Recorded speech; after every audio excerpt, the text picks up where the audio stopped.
So I'm directly aware that I am the last speaker between you and lunch, so I will try to be both entertaining and brief so as not to disturb the lunchtime.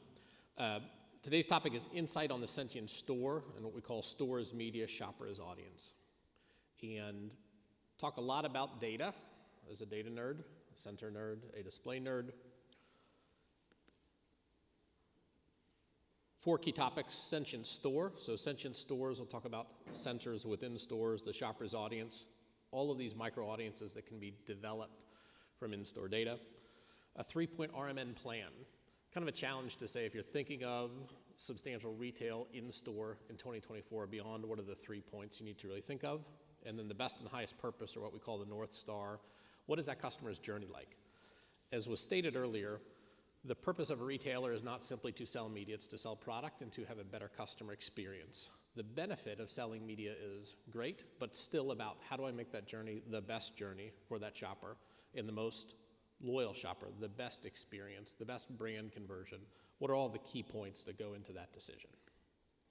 So we'll start as store as media, and I mean no disrespect to Colin or to Dean in your analogies, but I'm going to try to trump you here. So I'd say the store as retail media has been around for a long time, and we're not even the first species to do it.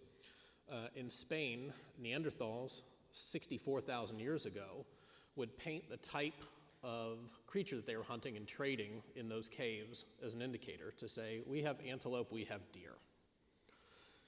In Indonesia, 43,500 years ago, you went to pictures of pigs in caves as trading points.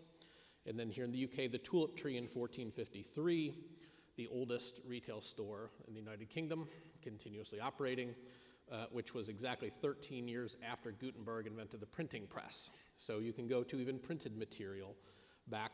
But we as humans tie back to a visual indicator drives a response from that human perspective. And the greatest point of retail media in-store specifically is that motion drives back through our Neanderthal great-great-great-great-grandparents 64,000 years ago. When I see motion, I immediately look to see, is that a benefit or a threat? So that's what's drilled into the head. In the retail media networks that we see, that use of motion drives that inadvertent response from the limbic brain. I'm paying attention to that to determine, is that motion beneficial or not? Is it a threat or a benefit? And that's the perfect hook with retail media. The technology has evolved greatly. Retail media is not something new. This is simply, when you get to digital in-store, the latest iteration of that practice. What was print or newspaper? Anyone here remember newspapers? Sunday circulars or television ads or coupons by mail. This is simply the latest evolution, and we can build upon all the lessons learned from that to make that better today, because today that looks quite different. Some of the rules that we see or use in retail media is the closer I have that display or that interactive point to the consumer, the more it's at her eye level, the more it's interacting with her, the greater the value. So we have customers that will use very large format, very big billboard type, out of home type. Cool, great. But the closer you are to that customer, the more impact you're going to have. The closer you are to the brand, the more impact you're going to have. The more you drive interactivity, the more impact you're going to have. Now let's talk about a Sentient store. What is a Sentient store? So Sentient store is an environment. We're taking a physical retail store, and there's an absolute explosion. And I come from the tech nerd side of the business, I fully admit it. Compute and processors and sensors are dropping in price by orders of magnitude. You've all seen all the cool things that are happening now with AI and that you can generate. That follows Moore's law of processors doubling in power and halving in cost every 2 years. That continues to accelerate through. In a Sentient store, the end point of the Sentient store is now you can have so many sensors in that store to know everything about that shopper's journey. How do I serve them better? How do I make that more efficient? How do I learn more about their interests? How do I tie that back? When you're in the online side of the business, if I come to a Tesco, an Asda website, they're tracking and reporting back every single thing I look at, every single thing I click. The store itself should be no different. You have that ability with inexpensive sensors at all points in the store to really understand that shopper's journey, how to improve that, how to make that better, how to make that more effective in communication, and that's the basis of the Sentient store. 93% of all transaction volume is still done in the store. So how do I bring that visibility from online into the store?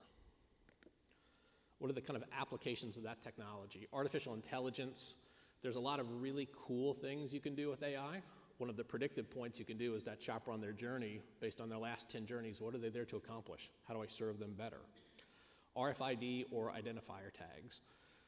In the upper right, you see, and this is a customer of ours in China, that's meat in a counter, and the smart tag that is on that packaging of meat, which is about 2 cents for the cost of that tag, tracks the age of that meat in the counter, and then we have a vision sensor above that.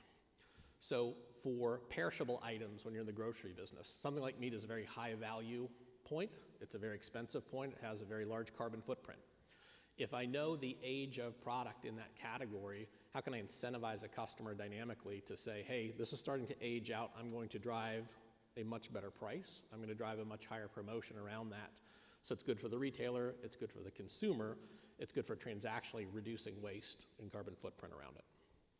Other sensor techs like MMWD, millimeter wave, the ability to count people, count objects in a retail store without going over the biometric line. One of the things that we see in many of these examples is we hear camera, camera, camera. Cameras are great when it comes to security. Cameras are great when it comes to products and counting products and things such as that. When it comes to looking at people, the technology is incredibly mature and blatantly illegal to be able to count a customer. You'll hear people say, I can tell a woman versus a man at a fixture. Absolutely, and you've just broken the law. So biometric globally is becoming more and more of a challenge or opportunity on how do I serve that customer better, yet not cross the line relative to that customer's privacy. Data from the Sentient store. So if I'm censoring out a store and I know everything about that store, I can know every product in real time. Do I have the product on the shelf? Where is it? I can know every customer in the store in real time. We've all seen the Minority Report Tom Cruise movie where messaging changes as the customer is moving through. That is very possible today. There's nothing super special about that at the tech side today. Every product the customer interacts with, the status of that product if I'm dealing with perishables, everything the customer's ever purchased.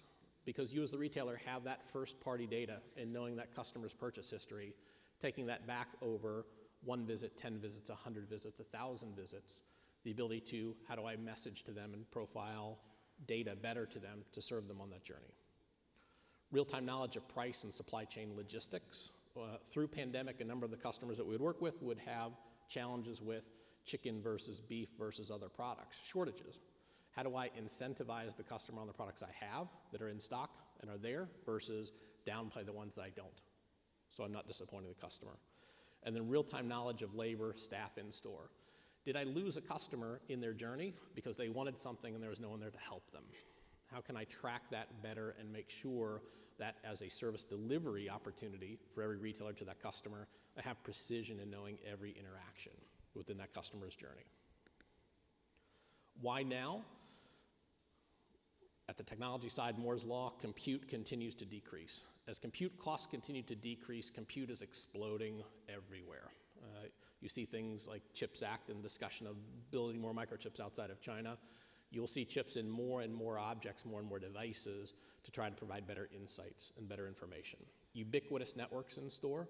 You have ubiquitous networks in store because of scan guns, pricing, real-time inventory, et cetera. That's easy to layer on from a marketing side. Printed electronics, very low cost, sensors and labels, and then software-defined radios, the ability to track at a radio point. I, as an individual, have rights. The car keys in my pocket do not, but they give off a signal that I can track throughout that store. Things that are up in terms of challenges. Every retailer we work with is saying, I have a challenge with labor costs. So how do I make my store more efficient? Fuel and energy costs are not going down. Shrink. We have many customers in the last 6 to 12 months that have come to the table to say, I all of a sudden have a shrink problem. We've always had shrink. It's part of the industry. It will not decrease. but now it's exploding. How do I offset that and look for new sources of revenue or new ways to offset that? The desire to lower food waste and carbon footprint, again, take that meat example, a very high value product, expensive product. How do I reduce that waste? And then market competition for the customer. From a customer expectation, the trade dress argument, do I have digital in the right places to have that customer think, I as a retailer am modern, engaged, investing in that relationship partner for you, the customer. And what does that mean for retail media? There's hundreds and hundreds of new opportunities to remove cost, to reduce waste, to increase profitability, improve the business, and improve that customer experience. So it's not simply, I want to sell ads. Great if you can do it, but let's make that customer's journey better. Let's make that business more efficient. And retailers are amazing with data and data insights. What can I do to make that more effective in that? Jumping to the shopper's audience. When I know everything about that customer in their journey, you can build out micro audiences. A use case that I use very commonly is to say, when I'm tracking that customer through an experience, I know not only what categories you shopped, but how much time you spent and where your points of interest were. You can build that out as an audience to then say, I can micro-target that audience on mobile, on streaming, on site, or other. So we talk about the 4 major monetization categories: online, mobile, in-store, and streaming. As we see the business, that online and mobile delivering revenue today, but quite stable. There's not a lot of big new stuff there. It's a game of incrementality. The in-store digital, and then using that in-store digital for sensor platform to outfit streaming and over the top for retargeting is a huge, absolutely massive opportunity, very, very high growth. Why? Because of the audience sizes. So I look at retail shoppers as a massive audience. Apparently there's a show here in the UK called Mr. Bates versus the Post Office, the most watched show in the United Kingdom. 9.2 million viewers, not half of the viewers that Asda has in an average week. So these are very large audiences. The ability to convert those behaviors and those interests from in-store to then retarget is extremely interesting. Physical stores, from Insider Intelligence, are especially important for the 18 to 49 demographic. Post-COVID, especially younger consumers want to go back into store. That experiential, I want to see the product, feel the product, touch the product, is skewing much younger. And finally, relevance of the shopper to the audience is bottom line. Global digital was $121.88 billion in 2023 for global retail advertising. This continues to grow at 30 and 40% rates per year. When we talk about relevance, this is one of the gentlemen we had at our New York event from Peter J. Solomon Financial Services Company Bank, talking about the importance of the business of media. And this was his kind of dissection back of Amazon. When you look at Amazon's numbers, the margin that Amazon makes from products is less than the margin that Amazon makes from advertising. So they'll play back to say, is Amazon a product business or an advertising business that just so happens to fulfill a product? At that point, the margins, as you all know in the retail media business, of media are much higher than traditional product selling. And then one of the kind of dirty little secrets that we see at the brand level and brand engagements worldwide. And we talk to top 50, top 100 CPG FMCGs. One of the absolute perfect hooks of in-store retail media is the reduction or straight elimination of fraud. Today, roughly 23% of all online advertising is lost to fraud dollars from an industry perspective. The TikToks, the Metas, you're losing a lot of that revenue benefit to the bot mills that are out there. In a retail environment, if I'm a brand talking to a trusted retail partner, there's always going to be a 1% challenge in numbers or something's not going to be 100% right. But I'd rather have a 1% hedge than a 23% hedge when I'm spending brand dollars looking at how do I influence customers, because it's a known in-store, it's a known point of contact, and that fraud is all but eliminated. With that, a 3-point plan for retail media in 2024. So if you're coming to that retail media environment and saying, what do I do? The first thing as a retailer is decide if you're building a shopper marketing network or a digital out-of-home network. It's fascinating to see in different parts of the world from a customer experience side, UK and EU networks really are still driven principally by out-of-home. They started as out-of-home environments, they've extended as out-of-home environments. North American tended to start as shopper marketing networks. What's the difference? The cost and the value of that shopper impression, and also the data. So when you're thinking about that network, or if you're thinking about retooling that existing network, look at the two scenario example. Am I building a digital out-of-home network where I'm selling eyeballs? Valid, model, works, proven. Or am I building a shopper marketing network? In that shopper marketing network, that shopper engagement, in our opinion, better values the retailer's position with that customer. The rates are substantially higher. The delta between those two approaches is data. Out-of-home networks data is a fraction of what you have as a retailer for data, because you can track conversion, individual influence, down to the 10th nine in the calculation. You can get incredibly precise. So your stock in trade as the retailer is that data. That differentiates you from the bus terminal network or the tube network or the other out-of-home. You are more valuable than any other type of asset in that class. Start to price it, start to use the strategy to take advantage of that. Second, if you want to capture significant digital shopper marketing revenue versus Meta, TikTok, and Google, you have to have a measurement infrastructure. We ask retailers all the time, who is your competition? I'm Morrison's, my competition is Asda, is Tesco. No, not for this. Your competition is digital. And you're not driving an in-store network simply to move trade dollars from left pocket into retail media in right pocket. The number's the same. That's bad strategy. I've seen that time and time and time again. The point of attack is, how do you attack digital revenue that you're not capturing in store today by making that a data-rich environment.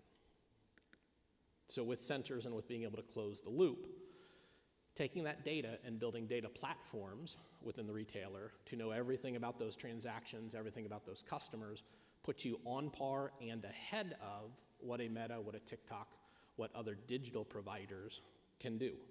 You have the customer, you have the store, you have the product, you have the ability to drive conversion.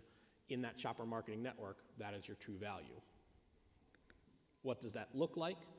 The ability to track that customer throughout that entire journey. Now, openly, that's a discussion with the customer of saying, if you're a member of our loyalty program, we'd like to provide insights and tracking in store to serve you better. And there has to be a benefit for the customer. If they think they're tracked for tracking's sake, it's creepy, it's too much, it's over the line. If you're saying to that customer, I'm going to try to drive relevance in advertising to you, I want to see relevance. When I watch a lot of streaming today, the advertising is very poor because there's no relevance to it. Show me the products that I'm interested in. Give me that targeting that I'm willing to pay more attention to that. And in that shopper's journey, if I'm helping her through that journey by serving her better with more relevance in that advertising and that messaging, it drives a better conversion. And then tracking that media to sales conversion, the quid pro quo. In some of the networks that we work with, including the largest retailer, fixed retailer in the world, the ability to say, I invest X to get Y out of it, and I have real-time tracking of that through that entire process. That transparency is amazing when it comes to a brand engagement. Finally, have a strategy for streaming and CTV capture. If you say streaming is relevant to the business, you can't turn it on tomorrow. You have to be able to prepare for that, understand who those streaming partners are. We're seeing that in the US today. You see Kroger aligned with Hulu and Paramount. You see Walmart aligned with Paramount. Amazon has their own stack. Netflix is starting to play with all the different retailers. Why? Because they need relevance data to that consumer. And shopper marketing dollars, shopper engagement, shopper loyalty information is that relevance. So you will continue to see, I think globally, more retailers pairing up with media companies because it's strategic to both. And they're both able to unlock new value. If I look at the UK total ad spend of 37 billion, broadcast television last year was down 7.3%. So UK is probably 24 months to 30 months behind the US trend. US trend, it was down 40% last year moving to streaming. Streaming in the UK is up 28% year over year. So you're starting to see that same migration from streaming.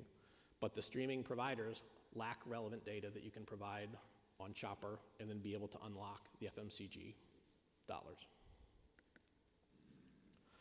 Finally, best and highest purpose for retail media, defining the North Star. We walk into retailers all around the world. What is it that you wish to do? I had Kate prompt with the question of what is success? It's amazing how many times you walk in to a retailer and say, what is success? I don't know. I want to drive more revenue. Okay, cool. What about customer experience? Yeah, that too. How about conversion? Yep, that'd be great. Build that North Star. What is success? And we start at the top to say, improving that experience in store, helping that shopper achieve her strategic goals, and giving her reason to favor that store versus others. The customers have the final vote. I can spend my pounds wherever I want to at any store. Give me the better experience. Give me the better curated experience. Give me the better concierge experience through the store. The customer experience has to come first. The media income can be second. Now, if you say, what can that look like in a store? From a US customer example, the customer affirmatively checking in at the beginning of the shopping journey, so I can then be targeted to get specific ads or promotions unique to me. Every customer should be that unique snowflake, regardless of age and many of the snowflakes that are there. But make sure that you're catering precisely to that customer. How do I make my journey better? If today I wish to shop on keto and value, guide me through that process. When I'm picking up a cart, a trolley, a basket, using that as the tracking point. So I'm not tracking a consumer, I'm tracking an object that's owned by the retailer through that journey. When I enter into that store, give me relevant promotions on things that are interesting to me. If it's not interesting to me, I don't care, you're wasting my time. Everyone comes with that internet mentality. I want it absolutely now, my exact way. A retail experience should be no different. So use that knowledge of the customer's prior journey, using artificial intelligence to say what might be most relevant for them in that engagement. As I'm going through different points of the store, know what categories that shopper shops on. Maybe I'm keto, maybe I'm celiac, maybe I'm trying to spend the least amount of money on this journey. Let that customer choose and then message to them dynamically through that journey on those particular points. Cater to their preferences, to their meals. And then with experiences, don't be afraid to go very directly at messaging towards that consumer's particular persona, towards their particular wants. If I'm shopping a category, give that customer what's relevant for them in that particular category based on their prior buying history, or introduce a new idea. From one of the campaigns that we've seen, detergent, Tide Pods, governmental engagement with retailer to say we want to reduce energy cost by promoting the benefit of cold water washing from a detergent perspective. How do you marry up interests and message that back to the consumer based on that? Or when I get into personal care, with knowledge of that customer but not using a camera, how to identify that customer, know their prior experiences, and then how to target. At the end of the journey, then associating that back by tying that back to the loyalty program. You're using loyalty as the hook to be able to have customer affirmative opt in to the program, so you're not overstepping that relationship with the customer. And then finally, with the customer back at home, be able to use that in-store journey knowledge to drive relevance in targeted advertising back to the home. Imagine as a grocer, imagine as a beauty brand for retail, making money from the customer when they're sitting on their couch, nowhere near your store, not thinking about your store, but using that data to drive a new revenue stream back. With that, in summary, as I made the promise to get you to lunch on time, embrace your customers as audiences at store and at home. The ability to build out micro-targeted audiences is there today and will continue to grow. The use of in-store media on-site and on CTV can open up brand new areas of revenue to you as the retailer that you may not have thought about before, especially in the streaming use case. In all uses of media towards the audience should enhance her shopping experience and yield a more successful journey. If you lose the customer, even if you sold the media, you lose the battle. So drive better experiences at all points. Any questions?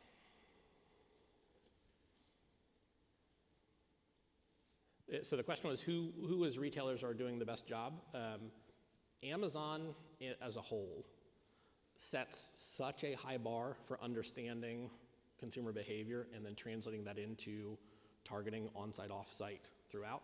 Amazon's a very, very interesting model there. I think we see specifically in US, some of the pharmacy and healthcare, beauty companies that get the most in depth into it in trying to cater to the customer, serve the customer better. But I'd say Amazon is clearly the most interesting in terms of what they're doing with data sets.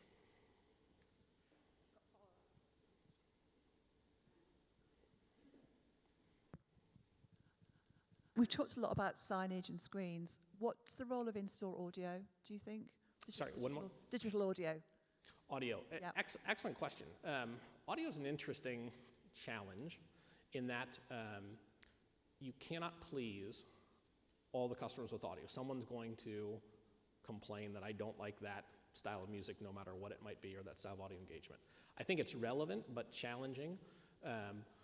It can be monetized. You do have targeted advertising on it, but there is a lot of conflict in our experience in audio. We're seeing more customers kind of neutral towards it. I'm not seeing it expand at the rate that it might have previously, but it is certainly a channel.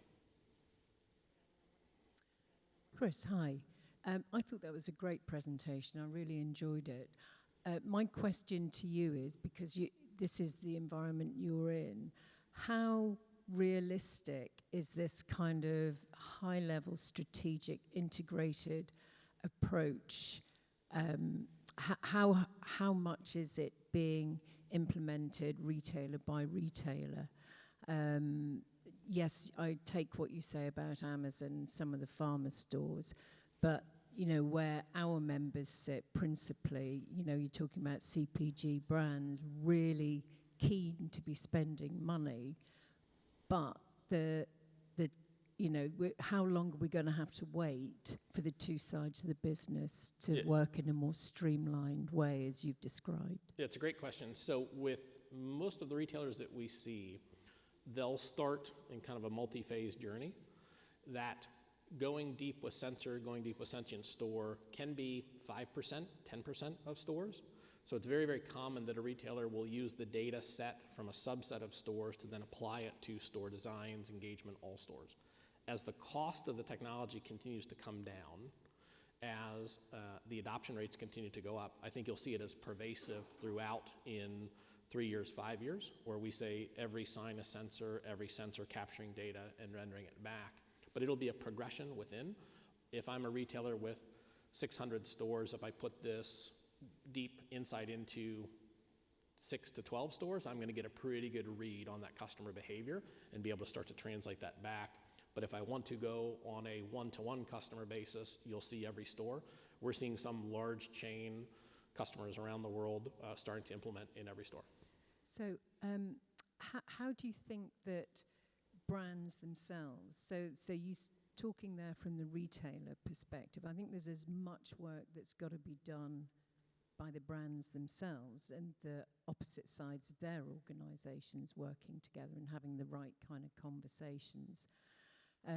Sometimes I feel they're waiting for the retailers, but you know, how responsive can retailers be? Because of the dynamics of the relationships traditionally between the manufacturer and the retailer are quite opposite to where we want to be with a fully functioning, fluid.